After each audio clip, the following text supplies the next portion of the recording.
Time when the debate on the use of monosodium glutamate, a flavor enhancer, is gaining momentum. More Nigerians are now paying attention to what makes up their meal. And FATUASE-BADEMOSI talks to some women about the use of natural spices and herbs.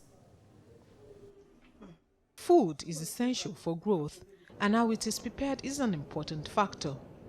While seasoning cubes have transformed cooking across Africa, providing a boost to flavors, they have become an essential ingredient in everyday dishes. A way of cooking using traditional methods with a mix of flavorings is also a demonstration of how cooking habits are evolving in West Africa.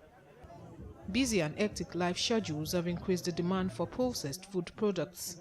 But the rapid increase in the health-conscious population has generated a demand for food which consists of low fat, less carbohydrate, low sugar and salt content. From the market, you will find a wide array of spices, herbs and condiments that can be used for cooking tasty, delicious and nutritious meals. Nkemdili Okonkwo sells these spices and herbs in the market. She says they can be used for any kind of food. Like at the seasoning, you will select it one by one. Then you now bread it together. You understand? That is natural.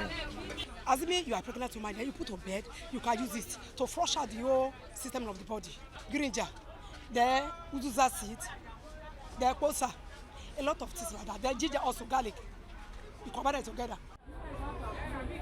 These food vendors are also quick to agree.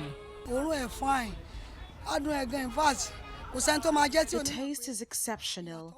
People will eat this food with local condiments, know the difference. I use the local condiments. In the past, our mothers didn't use the processed seasoning in soups.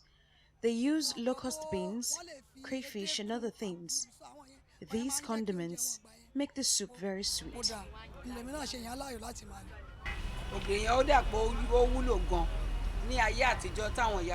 The older generation believe the local condiments are better than the processed seasoning.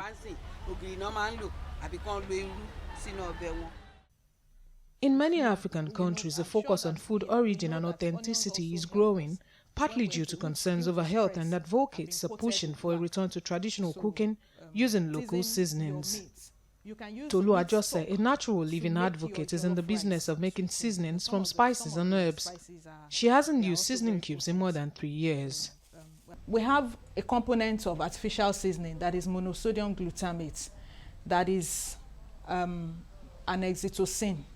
What it does is to excite the brain cells. If we don't begin to look at what we're putting into our body, what we're ingesting as food, we might actually be fighting a lost cause. Natural spices are much more better. And then when you use it, you have that assurance that whatever you're using, whatever it is that you're adding to your cooking will be beneficial to your health. Spices in their raw or powdered form serve the same purpose. The beauty of these herbs and spices is when you make do with more than one at a time. The global seasonings market will cross $25 billion by 2025. Many people are gradually taking up natural alternatives to commonly used additives and artificial enhancers, and with these natural alternatives, the taste of meals can be modified. Health concerns aside, taste is still the bottom line for many Nigerians. FATUASE-BADEMOSI, TVC News. Unlike what our director just said now, whether you are the eater or you're the one preparing, you should be more interested in what you're consuming these days or cooking these days. I'm telling you, that the point there is, this is really interesting. Nigerians have a lot of natural spices for food that they don't need to import, or all of those other ones. But I think it has to do with a lot of choices. Absolutely. So now you have more choices than before.